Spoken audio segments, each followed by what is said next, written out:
once a week for me. It's the least I can do is go play my part in this play.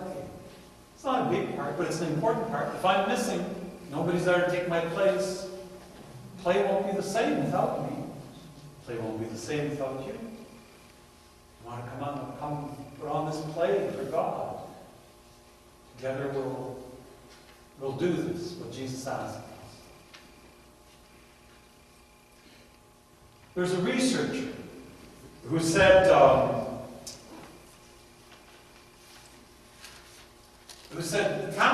Canadians go to church.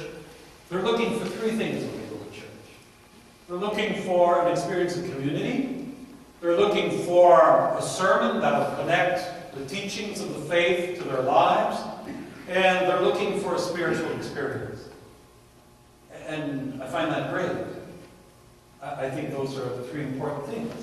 To connect my faith to my life through good teaching, to experience community, to be together in community, and to grow in my faith life, to have a spiritual experience. Those are three important things. I'm glad that that's what Canadians are looking for. And the researcher said any church that gives that is going to attract people. And that's great. But at the same time, I worry because that's like somebody doing, market analysis and saying, well, people are looking for soap that is going to not stain clothes, is going to keep the whites white and blues blues, and if you can provide this, they'll buy it. All right, let's make the research, and we've got the product, come and get it, and we'll attract the people, and if it's good enough, we can charge more. It's a bit too much a reflection in the consumer mode. You know what I'm saying? It's a bit too much thinking about how do we get people. And I'm not saying it's wrong to think about how we get people, but once the people are here, we got to get them to change their ways of thinking, that they're not here as consumers, but as actors in a play, that they have something to give. When I ask people why they go to church, often they tell me because it gives me this, or it gives me that. It allows me to some quiet time to think about the week. It gives me the chance to see my friends.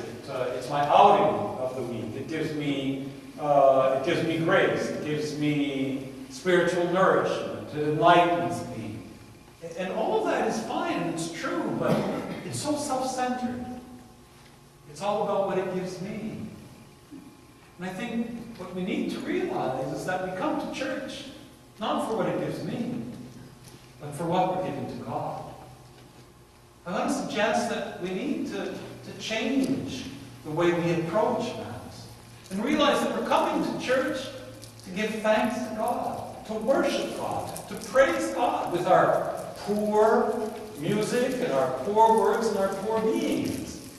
We're very sinful. We're all, how would somebody say, we're all broken pots, but God can water his garden with broken pots. That's what's beautiful. And so we gather because Jesus invited us, and we respond in doing what he did. And in responding and doing what he did, we put on this play for God that gives thanks to God. And in a very mysterious way, helps to save the world. And this is the last point I'd like to make tonight. That somehow our presence here, our participating, our sharing, has an impact in the world that's beyond what we can imagine. That somehow Christ's gift of life, because it is made present in the here and now of this world, is helping to save the world. Somebody once said to me, well, it's not working very well. Look at the state of the world.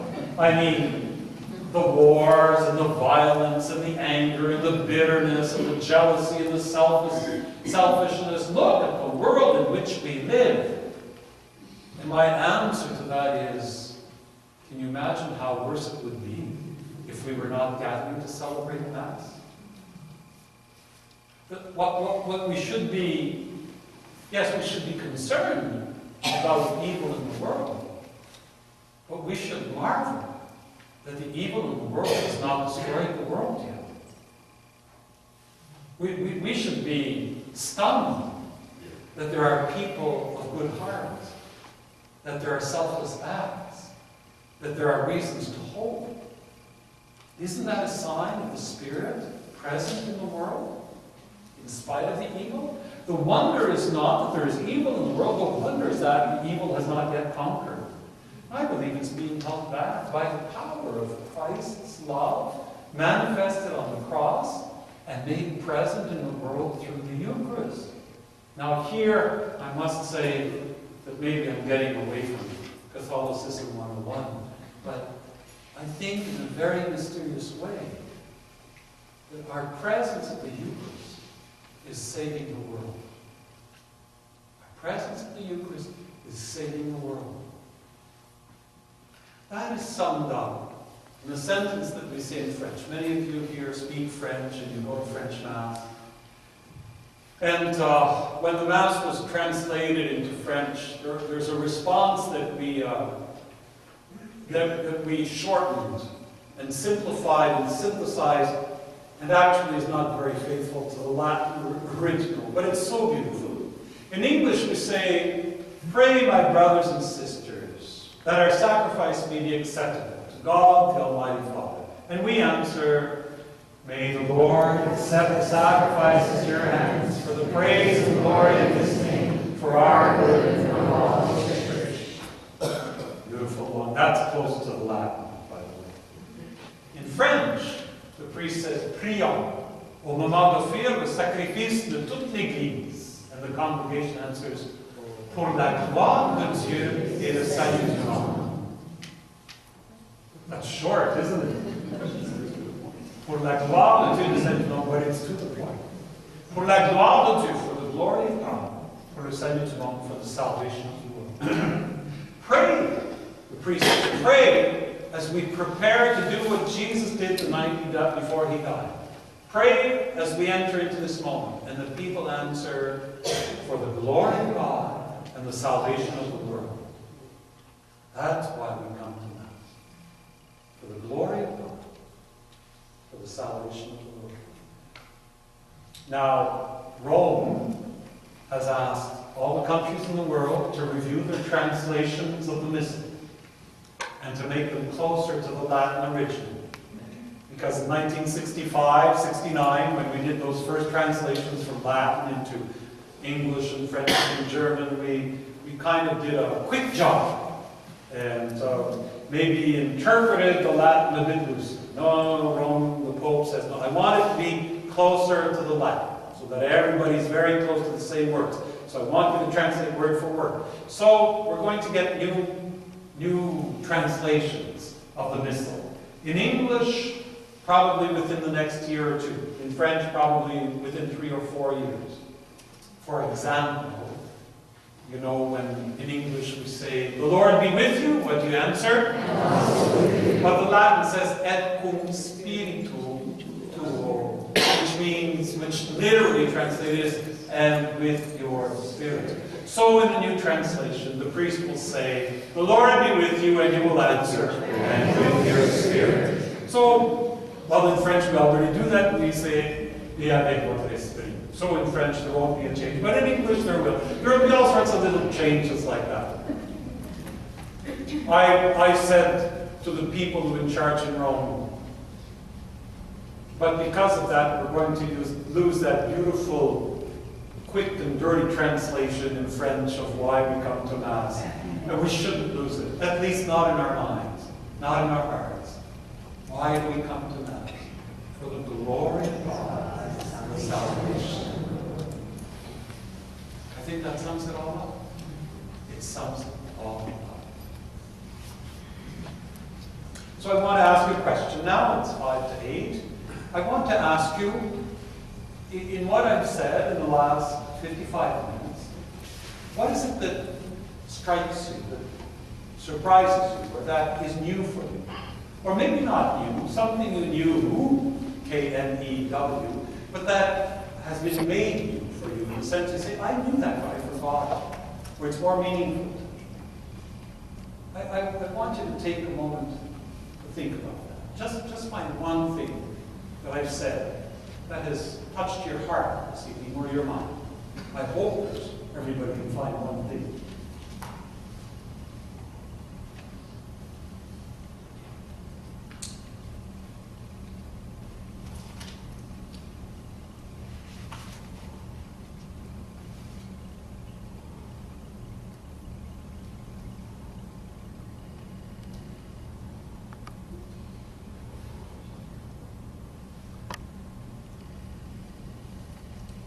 And now I invite you to take a moment just to share that with the person who's next to you.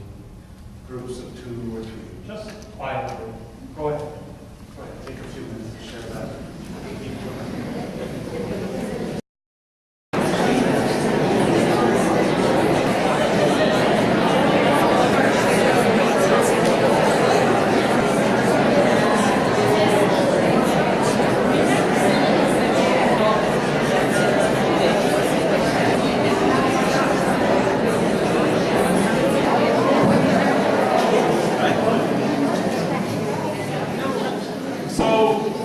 So I'd just like to get a bit of feedback. What is it that I've said tonight that has struck you in one way or another? Anyone, me, my dad. Sure, summations. You had for glory of God to come to church. Salvation for people, but you reminded of that specifically is why I come to church. It enforces this. So to bring back that sense, something that you already, but just kind of that summary, we're like, well, to do this, and for the glory of God and salvation. Anybody else? Yes. What really touched me is the fact when you said that it should never put him on for God. Yeah. When I was hearing how that, people go, I just have it in the heart, and then it didn't. Well, it depends how much you want to practice. You were putting on display for God, I just got a little Our hard. pastor went But- and saw the passion of the Christ. Oh, yes, yes. And he said, it's so touching and everything, and nobody has a mic. And there's not a few hundred there, there's like 5,000, and you can hear everything that's said. Yeah. That's a very beautiful story. That she's talking about the passion of the Ramadan, which is going on this year, and how all the villagers participate in this. Thousands of villagers take their part. There are minor roles. There's no doubt there are minor roles, but everybody has a part to play, and each part is important. And if you show up one day just playing your part without putting anything into it, or if you don't show up, then the play just isn't as good. I remember going to see, some of you might have seen Les Côtes d'Arpette out in Castle. And I was struck that that's a big play put on by hundreds of the local villagers. And I was looking sometimes at some of the players, the smaller ones. I was seeing how much they invested themselves, how much they were part of it, particularly the children. The children were really into it. And I'm telling myself, everybody feels that their role is important. This is what we should be experiencing in the church, each one of us. With the prayer that we bring, the intensity of our listening, the heart we bring to the Mass, this play, it won't show. Nobody will be able to tell, except God. Except God, who's receiving this gift of our praise. We say this sacrifice of praise. This sacrifice of praise. Well, this sacrifice of praise, who's it coming from? It's coming from us. It's coming from us. So there is no small role. Now, I'd just like to maybe add a word to that I didn't say earlier. I said, and we're putting on the play for God, and God is the spectator. And that's true, but it only goes halfway. Because what's incredible is that at the same time that God is the spectator, God is the actor. God is the one who is present to us, calling us together. God is the one who in His Son Jesus makes Himself present to us in the bread and wine. God is the one who in the gift of His Spirit, renewed by communion, transforms us, makes us one in His body and in His blood.